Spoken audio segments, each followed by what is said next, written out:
Hey, welcome to Teach Online TV. My name is Tyler Basu, and today I have a very special guest. She is a branding, video marketing, and visibility strategist, a TV host, an award-winning photographer, a published author, a speaker, many wonderful things. And we're going to chat about how we can build compelling brands, how we can get more exposure for ourselves and our online courses. So Mimika Cooney, thank you so much for taking the time to be on the show today.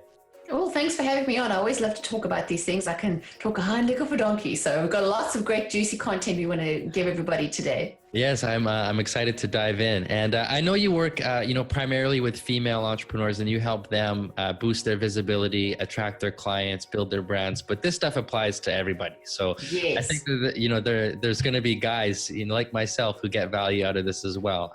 Certainly not just the women. But can you just take a few minutes? I very briefly touched on what you do, but could you take a few minutes just to expand on that? Tell us what it is that you do and how you got into this in the first place. How did you get into this world of branding and online business? Okay, how long do we have, darling? This is going to be the long or the short version, right? Let's go with the Cliff Notes version. Exactly. Well, just to give everyone a bit of an update, like the accent, I know people are always confused, and so were you when we first started, but I'm originally from South Africa. So I built and got into business back in the day of when the internet first hit. And internet dial-up, you remember those days, AOL, you've got mail. I grew up under apartheid in South Africa, so I never had the opportunity to sort of learn things like photography or, it was never really thought of as a career to do something in the arts. But of course, when the internet came out, it totally changed the landscape for everybody. And at the time, my husband and I met and married young. I married my high school sweetheart, yay! And we started a business together, and we developed an internet directory. And during that stage, there wasn't really like education. So we kind of had to learn everything from the ground up. So he got a HTML encyclopedia this thick and started teaching himself that. I started learning front page website design and got into graphics because I've always been involved in the arts somehow. And we pretty much learned online and marketing from the ground up, like how you do this, helping other people get their businesses online. And over the years, we developed, and started doing more. I got involved in more PR, and then I got the opportunity to work in a TV production company, which I really enjoyed. I always loved performing, the camera, TV, all that kind of good stuff. And I was trained as a TV broadcaster, and then we had the opportunity, my husband's business had got to a stage where we wanted to expand overseas. So we had then decided to immigrate and move to England, moving his internet business over. And at that stage, I was still working with him, and I really loved my photography as a hobby, but wanted to make it a business. And I always drive him nuts. Every time I have an idea for something, I got to create a business out of it. I can't just do it as a hobby. I get a little silly that way. But basically, then I went into building my business, and after 5 years, I developed my own photography brand. And through all this process, branding, visual, how you show up in the world, I realized it was really important. Like if you want people to pay attention, and it might be from my photography days, where if your quality of work isn't up to scratch, no one's going to really pay attention. So you want to make a great impact. First impressions really count. And I've always been an avid learner. I'm always listening to podcasts, reading books, learning, course junkie. I'm always taking other people's courses. I love to learn and I love to teach. And what I've realized along the path of my journey is as we've developed, you learn things and then you become an expert in them. And then other people who are a couple of steps behind you want to learn too. And that's a great way of, packaging what you've learned and then reteaching it in a course and a program. So then, anyway, long story short, we moved from England into America. So we've been here 10 years now. And I say I've had more makeovers than Madonna. I've remade my business, my business model, my clientele, my target market. So I've been through the rebrand process 4 times. And every time I did it, I realized, the mistakes I made and how to readjust. So I suppose everything's gone full circle now for me. Having been an entrepreneur for the past 20 years, I've realized that there's certain things that work in business and things that don't. And every time I've done something new, it gets easier because you realize there's certain fundamentals in any business model. And branding is a huge thing. And I know we could definitely talk more about that because people get confused about what branding actually is. But that's primarily why I feel like what I'm doing now is really helpful because it's putting all the pieces together. So whether you're selling a product, a course, a program, it's how you position it and how you present it to people. And that's really what a brand is. Like I always say, imagine you're going to shop at the mall. If you're walking down and you're looking for a pair of shoes, you're not even going to bother going into the stores that are providing baby goods or kids stuff. You are looking for a shoe shop. So anything else is going to be irrelevant to you. It's almost like you get these blinders on. You are looking for the shoe shop. And then you're going to start to see the shoe shops. And then whatever style appeals to you, what is that like sort of silent voice that's speaking to you? And only the one that really is in line with what you're looking for in your style, only then are you going to pay attention, stop, and then go inside the door and explore more, right? And that's how I see branding. Like it's your shop front, it's your silent salesman, it's your website, it's your logo, it's how you show up online, it's your brand voice, it's the photos you use, it's the color scheme. Like what is that feeling that you're giving people? Like, are you warm and fuzzy? Are you more down and earth? Are you more corporate and professional? Are you more, girly and, high end? All these kind of words are these emotional adjectives that really describe who you are. And it attracts those people, because here's the thing, you can't be all things and sell everything to everybody. As much as we feel like everybody needs our product, like you said earlier, I primarily work with females. It's not to say I don't work with males, but I know what I teach really resonates most with female entrepreneurs who are in their own business, because what I teach, I know anybody else could learn from, but it's because they're in that mindset, in that position in their life and their business, that where they're going to receive my message. So if they have the receiver and I'm sending out the signal, that is how they're going to respond. So that's primarily what branding is in a nutshell. So even like you laying out your course page on Thinkific, what do you want that style to say? Because that will immediately convey a feeling to people about what it is that you offer.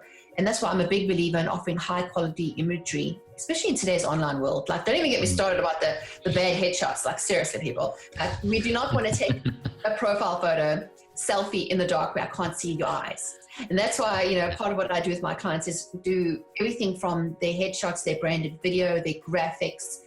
Because here's the thing, is if something is packaged, looks pretty, it looks stylish, what does it say? It says it's expensive, it says it's quality, it says it's style, right? People are prepared to pay more for a brand that they perceive has better value. So that really is the nutshell. Like, whether you are offering the same product or the same course content as someone else, how you position it is super important for what you can also charge. So that's why I always feel branding is super key. Yeah. Now you've you brought up a ton of great insights already, and I'd like to unpack some of those topics. One of the things, I love the analogy that you used of the shoe shop in the mall, because if somebody's looking for shoes, they're not going to go to something that's not a shoe shop. And this is important for entrepreneurs and for online course creators, because a lot of people think that what they offer, what they teach, what they help people with should appeal to everyone. Like, they can help everyone. And so their branding is a little bit unclear of who they're actually trying to serve, because they think that they can serve everyone. Whereas I think the smart approach, and correct me if I'm wrong, would be to pick a specific target audience and say, I help these people. This is my area of expertise. I am a shoe shop. I don't sell hats. I don't sell belts. I sell shoes. Does that make sense? Exactly. And most people get, especially when they start out in business and they think, oh, my book or my course or my product can appeal to everyone. And yes, that's fine. But remember about the receiving and sending your message. Yep. And this is the thing, people get scared about repelling people, but in order for your product and your brand to be magnetic, you have to be prepared to repel the wrong people. It's okay if some people don't like you, because hey, this is life, right? Not everybody's going to like you. Yep. So at the end of the day, stop trying to please everybody, because what happens is if you try to please everybody, you end up pleasing nobody. You become very confusing. Your messaging becomes blurred. It's like you're trying to speak one language and everyone else is speaking something else. They're never going to get it.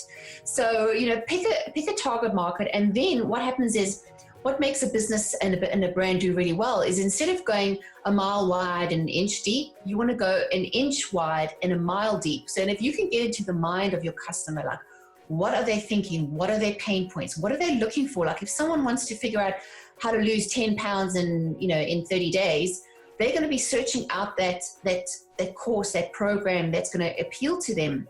So you want to make sure that, if you are speaking to women who've just had a baby, you want to lose the baby weight, you can use words like shed the baby pounds. That's going to immediately have those women go, oh yeah, that's me. Not someone who's in their 50s, who's now been couch potato all their life. It's the wording and the language is completely different. Yes. So and that's why I'm a big believer in repurposing. in what I do with my courses is, I'll create a course, but then what I can do in the way that I edit it, I can appeal to one audience, but by either omitting or adding something will be more appealing to someone else. So you can still use the great foundation of a content, but you could appeal by using the right language. So I hope that answers the question. Yeah, and as Thinkific's audience is online course creators, and so a lot of these people who are creating courses, they have an area of expertise that they're comfortable sharing, and they've decided to create a course on that topic. But many of them are not marketers. They've never gone through that process of building a brand for a business or a personal brand and trying to spread the word about what it is that they've created. So if we could just maybe cover some of the fundamental building blocks for somebody who's got something to share, whether it's an online course or a book or a message, something that they want to get out, and they want to serve a specific target audience. What are some of those first steps that they should take to ensure that they are presented in a way that's compelling online? They are packaged in a way that attracts their target audience online. Definitely. Well, especially if you're offering course content, and this applies too if you are like a consultant, or if you are offering like a book, like especially if you've got a piece of content that you can share. One of the elemental mistakes I see is just like when authors write a book, and I've written 2 of them. I know you're like, yay, all the hard work's in the book. No, the hard work, that's only the start of it. It's like I always say, writing a book or creating a course is like having a baby. You get all excited in the beginning, and then you get nausea sets in, and then you have the freak out, and then you realize how much hard work it is, and then it's so painful at the end to get this thing done. But once it's delivered and it's done, you think your job is done. No, now you've got to raise this baby. Now you've got to get it out there, because the whole adage of build it and they'll come doesn't work anymore. I mean, you can get a ton of free content on YouTube and Google. Why would people want to buy from you, right? This is why your branding and positioning and your marketing is going to be so key in order for you to sell that product. Because there's no point in being, and then I had my courses on Udemy for a while, and what I realized why I love Thinkific so much is it allows you to brand it with your own branding. You can actually make it look like it's part of your website. It doesn't even necessarily have to look like it's somewhere else. And the other key thing is that it's the communicating with your students. So if you are not, the first thing I'd say is if you're not building an email list, you need to do that like yesterday. You need to be providing some way to communicate with your prospective students and clients, because they might not be ready for what you have to offer now, but it might not be now, but it might be later. And by having that continual communication with them, and also I know Thinkific, you can make some of the features, like you can make a chapter or a lesson free to view, right? So you could offer that as an incentive, almost like bait for someone to actually see what the course is about. So you could offer that as a free upload. So like these interviews I'm doing today, every time I do an interview, I always direct people back to my website. And I say, I have a page on my website called, if you go to mimikacooney.com/freebies, I have a free PDF. There's a webinar workshop you can attend. There's always free options of a taster of my content that I'm providing people. Because if they have a little taster of what you have to offer, and if they buy something small, they're more than likely to buy or get something more from you again. So definitely email list is key in any kind of business. So you want to start building an email list. And there's some really basic tools out there. You've got ConvertKit is really easy to get started. Active Campaign, Constant Contact. You've got all these email programs out there. Because then what you can do then is you set up an email program and you give them a free taster, and then you can continue emailing and nurturing them. Because here's the thing. Business is like dating. You're not going to go up to a cute girl in the bar and go, hey, honey, you want to get married? She'll slap you. She'll be like, ew, you're kind of creepy. And I think that's what a lot of us do is, yeah, buy my book. Hey, buy my course. And it's like, I don't, who are you? And how do I know you're the authority to speak about this? And I don't even know what quality that's in there. So you want to still create offline methods or other methods in order to direct traffic back to get them to the page to buy your course. So anything that you're doing online, think about how you can offer a free taster of what your course offers, and package it in either in an email download or give them a limited access or a coupon code, something like that. Something that would give them started, and then continually building it that way. Because once you've got one course done in an audience, every time you come up with another course, it'll be easy for you to sell the second one. So just get started.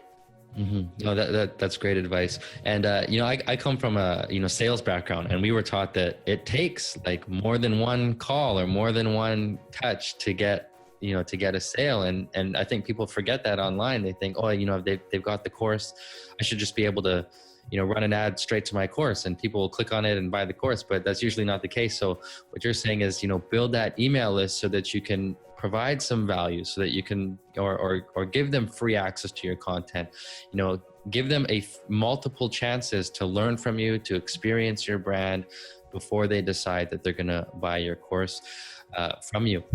Now, one of the things that you're really good at is getting visibility. I know you've done lots of interviews and you've helped your clients to get visibility for themselves as well. So let's say that once somebody's got, they've got their course created, they've got their website up, they're clear on who their target audience is that they're trying to reach. What are some of your favorite ways that they can go out and start spreading the word, start adding value, start getting exposure for their brands and attract people to them so that they can learn more about what they have to offer? Definitely. Well, what we're doing today is a great way. It's not costing any money. It's just a little bit of time where I'm providing value and people are getting to hear me. You're getting to see what it is my knowledge is about. And it creates a curiosity factor because what you're doing is you're providing a great opportunity for people to get to know, like, and trust you, because that's the end of the day what business is about. People do business, buy from people they know, like, and trust. So if you can give them an opportunity to do that, whether it's, on a podcast or whether you've been featured on a guest blog or whether you're in Facebook groups. But for me, I like video, of course, because, this is the thing that I love to do because it's the quickest, cheapest, fastest way for you to get to know me other than meeting you in person. Like I could probably write 10 blog posts and you can kind of get the tone of what I'm saying. And that's great. But within, 10 minutes of spending and watching a video, you get to know what it is that I like, what it is that I'm good at, or you can kind of get value from what I'm offering. And that's the other thing is I'm always from the mindset of give first before you ask for anything. So before you ask someone to buy your program or your product or your course, you want to show them, first of all, is build that trust by providing them so they can feel confident that you are the expert in this space. And you want to just enable yourself to be positioned in a way that you are the expert, because if you're teaching a course, you know something, right? You know your stuff. Mm-hmm. But the best way for someone to be positioned is for someone else to brag about them. So like someone else mentioning what I've achieved. Like every time someone reads my bio, I'm like, I kind of cringe and go like, really? That sounds bizarre. But yeah, you have to get used to that cringe factor, right? That let somebody else brag on you, let someone else mention you, and then people start to hear, like you mentioned. And it used to be like 3 or 4 times. Now I think it's 7, 8, 9, 10 times someone has to hear about you before they actually pay attention, because there's so much noise out there. And before you might have to touch them 5, 6, 7, 8, 9, 10 times before they feel like they trust you enough to part with their money. So, I would definitely say getting on a podcast as a guest, offering your value and talking about your expertise that you teach is a no-brainer, right? And of course, being vocal in Facebook groups is also good. It just takes time, where you can join a group that's really related and maybe people ask questions and you can chime in and offer your content. And I think this is another thing to mention is, especially when you're trying to sell your expertise in a course, we sometimes get scared about how much to share. But put it this way, why would these authors create a book about and give everything away in a book? Because they know not everybody's going to absorb everything at that one time. They might need to hear you speak several times. And that's how you sort of up level. People will want to maybe a little more for you. Maybe they want a bigger course, or maybe they want a one-on-one or a coaching or whatever it is you offer on the back end. They need that many times in order to have experienced what it is that you offer in order for them to progress further. Mm-hmm, mm-hmm. So yeah, visibility is great. And another way is, having your own show, that helps too. Like I have my own interview show where I'm the expert interviewing other experts, and every time someone else mentions they've been on my show, it then again creates another brand awareness, so people are starting to hear the name. And the association with me spending time with other people, because what I'm doing is I don't charge my guests to be on my show. I actually fork out a good chunk of change in order to produce my show. I have an editor and a team that helps me put together. And that to me is part of the investment into my own branding and marketing, is making other people shine. Because if I make my guests shine and I help promote them, they are more likely to do the same thing, reciprocate. And I can tell you, after doing this for 3 years, I have so many friends that I've made being on their shows, then being on my show, that if I do something, they are more than happy to support me. So if I'm going to do a launch, they always say, let me know when your launch comes out. I'll definitely help promote you. So again, if you're coming out with the course, you've got these people who you've already put the time and effort into developing that relationship, will then be only happy to help promote you, which will then 10x your efforts. So you won't have to be doing this and won't have to be as hard. So definitely I'd say networking is a huge thing, especially if you want to stand out amongst the crowd. Mm-hmm. Yeah, absolutely. I completely agree. I got into podcasting back in 2013 it was, and being able to interview people and other experts has been huge for building relationships. And there have been times where I've gone back and said, hey, I've got a project, can you help spread the word? And they say, no problem, because I came from the first interaction with them was exposing them to my audience. So I had already given them some value. And so, in many cases they were willing to reciprocate. But that's podcasting, hosting a podcast is a pretty massive topic. Yes, it's a whole other beast, right? It's like it's a whole other content creation program. So, but as most shows, you just need to look on iTunes. I mean, podcasting has exploded on the scene, especially in the last sort of year or two. Yeah, for sure. I mean, when I started my show, I was doing being trained as a live TV broadcaster, and all I knew was live. It was before Facebook Live came out, and I actually hired a company that would do the streaming for me at $350 an episode, and couldn't continue doing that. But there are ways that you can provide that value and just have your voice and your name and your expertise out there. And again, it's also great for SEO and search engines. If somebody wants to Google you, because guaranteed they're going to check you out before they buy from you. Yeah. They want to know that other people have trusted you. So yeah, it's a great way to do it. Yeah, great point. So let's talk about being a guest on other people's shows. Now, maybe it's, we as a course creator, we want to spread the word. We want people to eventually buy our course, but not a lot of people know who we are yet. So we need to go out and get some exposure. So let's say we start making appearances on podcasts, or we get interviewed for YouTube channels, or maybe even for TV or for radio. I think the important thing to remember is that when we are interviewed on those outlets, that audience is likely going to be hearing from us for the first time.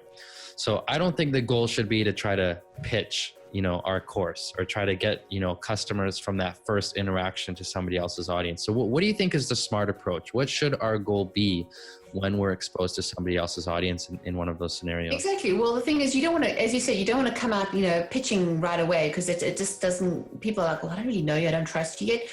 I mean, offering value first, like knowing first of all what your expertise is. So that will position you in finding the right shows to be on, so making sure that you're appealing to the right audience. So, you're in front of the right people who are going to be perceptive.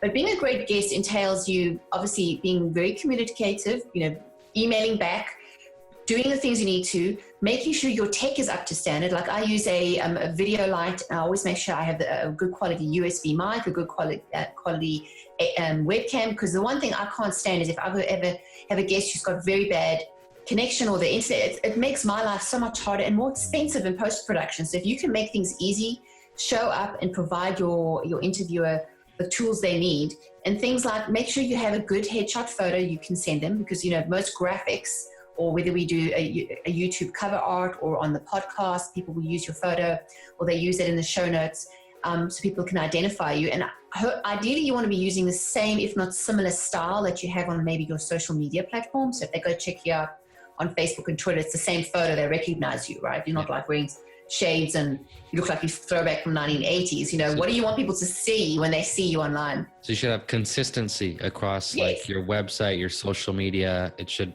be a consistent. Yeah, and you should know like the tagline you use, like I help X do Y, like make sure it's the same. So wherever, because this is the other thing, is these interviews we do or any PR or press that you get, it's going to be evergreen. Once it's on the internet, it's on the internet. And sometimes it's better not to come out, even though you want to get this launch, or that you want everybody to know about your course, you never know in the years to come and the months to come, people will still find you and it could still come and end up buying from you later. Maybe not right now, but because you've built up that goodwill and that publicity flow that's coming your way, it definitely is helpful.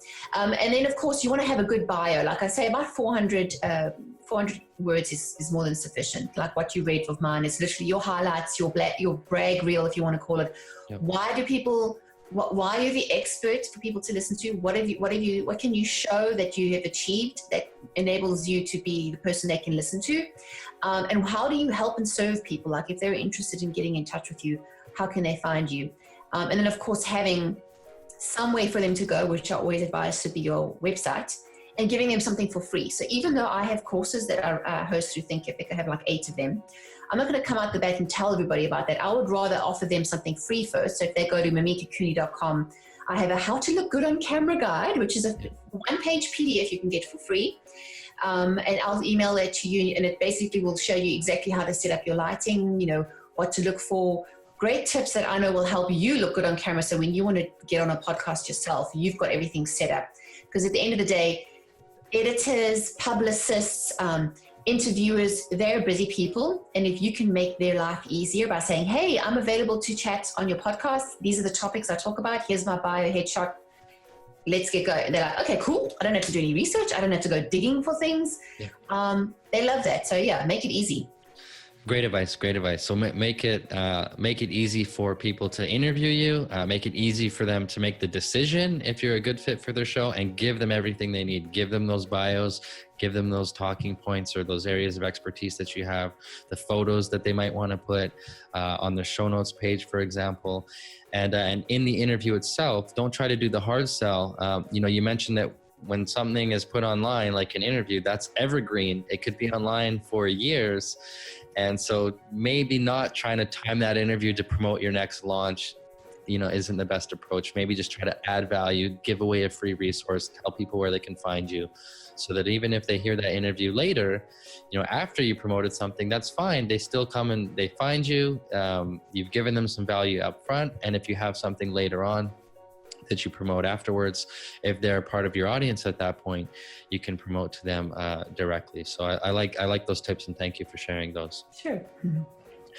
So Mimika, we've touched on a lot. I think one of the biggest takeaways from this conversation for people is going to be to not be afraid to choose like which audience you want to serve, to make sure that it's clear that that's what your area of expertise is. That's who you're trying to help. And whenever you get out there and you get exposure, whether you're doing interviews, on podcasts, on videos, try to add value to people, get them back to your website, get them on your email list, and you can continue to build that relationship. So just to kind of wind things up here, we like to inspire people who are still on the fence about creating an online course or sharing their knowledge with the world. They have an area of expertise. They know that they can create something that adds value to others, but they haven't done it yet. So we like to wrap up by inspiring them to take that first step. So if you could just tell us what kind of an impact sharing your knowledge with other people has made on your life and on your business, and maybe some words of encouragement to that person who's thinking of going down this path. Sure. Well, I know I've been there myself before, and usually it starts with self-doubt, where you have this goal, this dream of putting your expertise out there and sharing with people of the world. But I think one of the big obstacles we often come across is, well, who's going to want to listen to me, and why should they care? And there's so much free content out there. Why would they want to bother to hear it from me? It's because no one else can be you. You're unique. Your life, your experiences, how you see things, how you teach, how you speak. There's some people out there who offer great content, but I just can't stand the way that they teach or the way that they sound. I mean, I know it sounds ridiculous, but things appeal to you. It's like, why do you choose the music you do? Why do you pick what movies you like to watch? Because it's not going to always appeal to everybody, right. But your certain style will appeal to the right people who are designed to hear your message. So don't be afraid about putting yourself out there. And just start. I mean, I always say the first time was real ugly. Just your first one is just going to be, it's like making pancakes, right? Trying to get the mixture right. And usually it's either undercooked or it's burnt or it's lumpy. And even if it's your first course, just get it out there. Like your first book, just get it out there. Once you start doing things, you'll get more confident, and then you will start to hone in your message, and you'll figure out what works and what doesn't work.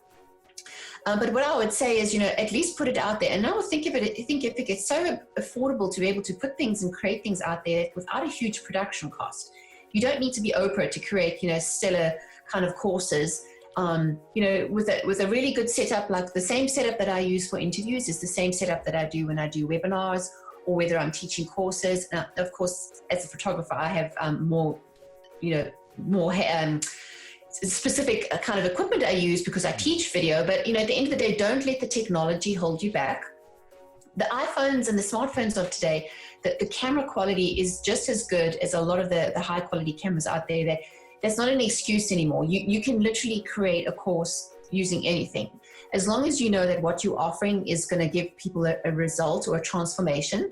Because here's the thing, it's like whether you, whatever you are teaching them, make sure that you can take them from where they are now to where they want to be. Nobody wants fluff. Nobody wants just, a touch on the back, and you want to give them actionable things. And the courses that sell really well are the ones that provide people with things that make it easy, like checklists, blueprints, swipe files, things that they can literally copy and paste and, plug and play. Those kind of courses are the ones that work really well, and get down to offering the content quickly and grabbing their attention right out the back, because no one wants to listen to fluff. No one is like, oh, I don't have time for this.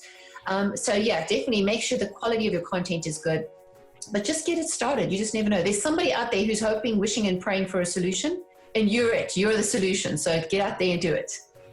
That's great advice. Thank you for sharing that. Well, Mimika, this has been a pleasure. Thank you for taking the time to share a bit of your story with us, and so much valuable advice. I really appreciate it. Now, if our audience wants to come and learn more about you and take advantage of some of the resources you put together, is mimikacooney.com. Is that the best place we can send people? Yeah, well, I say Mimika, but it's like paprika, but it's fine, which you'll still find it. It's spelled Mimika. Yep. Cooney.com, and that is my home base where I host. I do have a tab on my website which will send you to the link to my Thinkific course page. But if you go there, go grab my downloads. Like I have the freebie How to Look Good on Camera, and it will give you details of what you can do, especially if you're doing on-camera video tutorials. And then I also host regular webinar workshops. I think the one we have right now is how to crush video visibility and sell with style. So if you want to learn more about that, you can grab that too. And I'm always continually learning and creating new courses that are always updated. So yeah, once you're on my email list, I'll just keep sharing that information with you. And if you are a female entrepreneur who wants more support from our community of like-minded women in business, I have a Facebook group called The Worthy Revolution, which is also my membership site. So yeah, but definitely go to mimikacooney.com. You'll be able to find everything there. Okay, perfect. And we'll link to that below the video as well to make it easy for folks to find you. So thank you again, and I wish you all the best. Thanks so much.